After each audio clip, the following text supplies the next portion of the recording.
Yes. So, yan, EV ng pangbata. Toyota pala to. Kala ko Ferrari. So, yan. Sinubukan ipagawa ng customer. Ang naging problema is controller tsaka motor. 6 volts lang yan.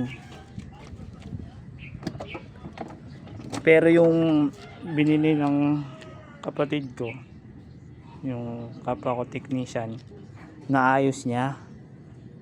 Ayun yung 12 volts na naibigay namin doon sa nagpagawa niyan. Ngayon, kung gusto nyo magpagawa niyan, pwede naman. Sa amin ng labor. Sa inyo yung pyesa na kailangan, katulad ng battery, controller, tsaka motor. Ayan, basa eh, paulanan kung may ari din. Kaya